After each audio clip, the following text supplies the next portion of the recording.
Alright, so in this problem, I have x to the power of 4 is equal to 4. So to solve this, I'm going to first start by subtracting 4 on both sides. So then these two cancel out, and I get x to the power of 4 minus 4 is equal to 0. Now, I'm going to rewrite 4 here as 2 squared. So now I have x to the power of 4 minus 2 squared is equal to 0. And I'm going to write x to the power of 4 as x to the power of 2 times 2.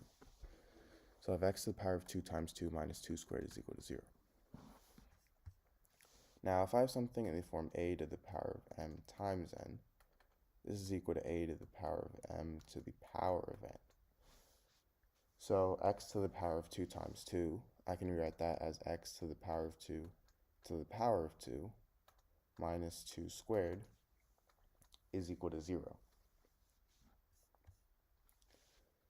Now, if I have something in the form a squared minus b squared, this is equal to a plus b times a minus b. So in this case, a is x squared and b is 2. So I have x squared plus 2 times x squared minus 2 is equal to 0.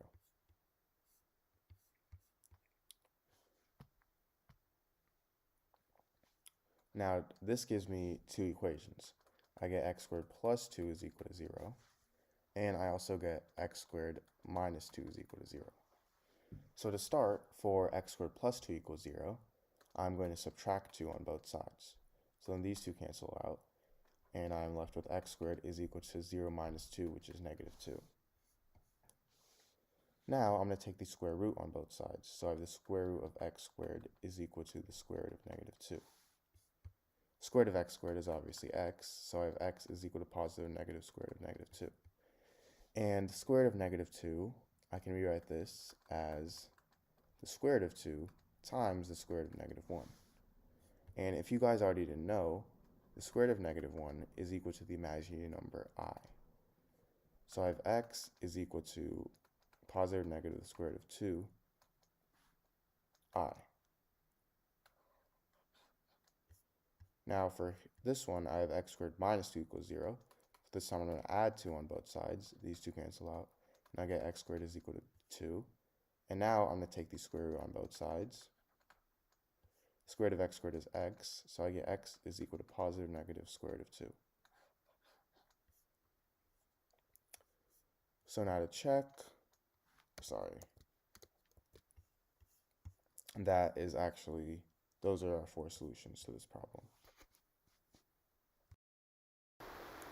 Alright, so in this problem, I have x to the power of 21 plus x to the power of 14 is equal to 36. So I'm first going to rewrite this as x to the power of 7 times 3 plus x to the power of 7 times 2 is equal to 36. Now, I'm going to put this as x to the power of 7 to the power of 3 plus x to the power of 7 to the power of 2 is equal to 36. Now I can let x to the power of 7 equal to the variable y. So now I have y to the power of 3 plus y squared is equal to 36. Now if I subtract 36 on both sides, these two cancel out, and I get y to the power of 3 plus y squared minus 36 is equal to 0. Now negative 36, I can rewrite this as negative 27 minus 9.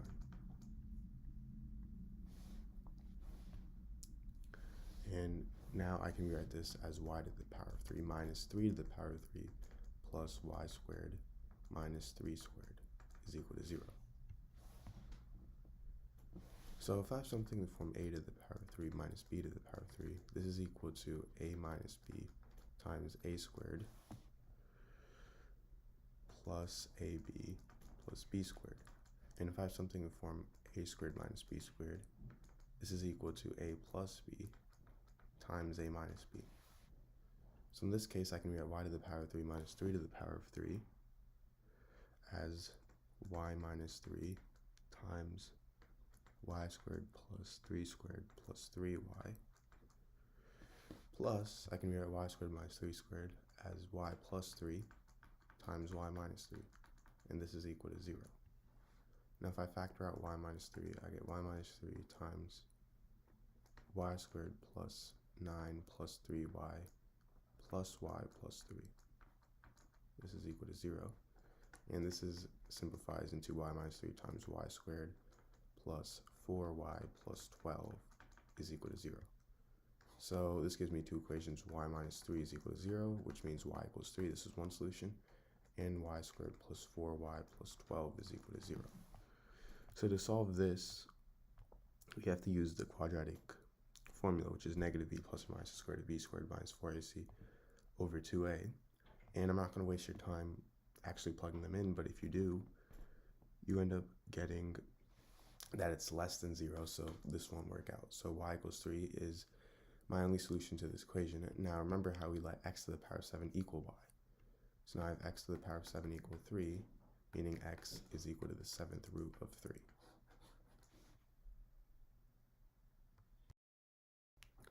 Alright, so in this problem, I have x to the power of 6 minus x to the power of 3 is equal to 2. So I'm going to first start by subtracting 2 on both sides. So now I have x to the power of 6 minus x to the power of 3 minus 2 is equal to 0. Now I'm going to rewrite x to the power of 6 as x to the power of 3 squared. Now I have this minus x to the power of 3 minus 2 is equal to 0. Now I'm going to let x to the power of 3 equal to the variable y. So now if I substitute in x to the power of 3 for y, or sorry, y for x to the power of 3, I get y squared minus y minus 2 is equal to 0.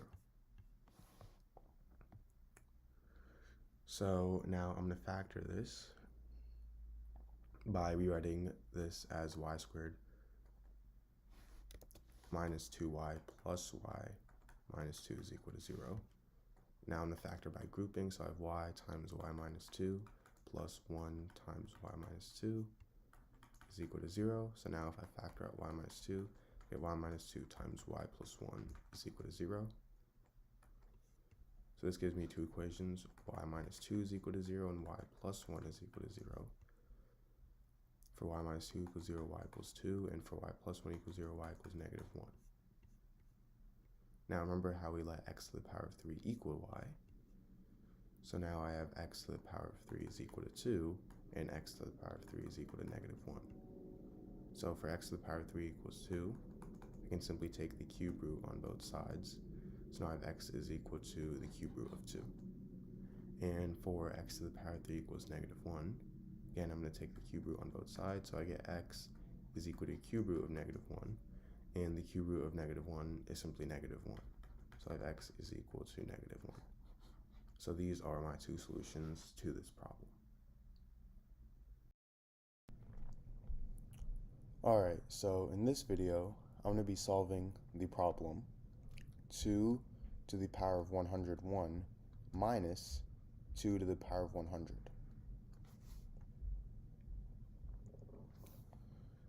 So to solve this problem, I'm going to first start by rewriting 2 to the power of 101 as 2 to the power of 100 plus 1.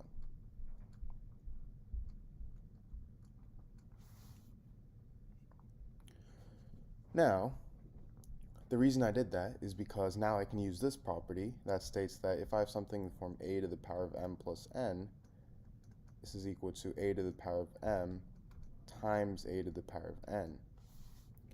So 2 to the power of 100 plus 1 is going to equal 2 to the power of 100 times 2 to the power of 1. And now I have this minus 2 to the power of 100.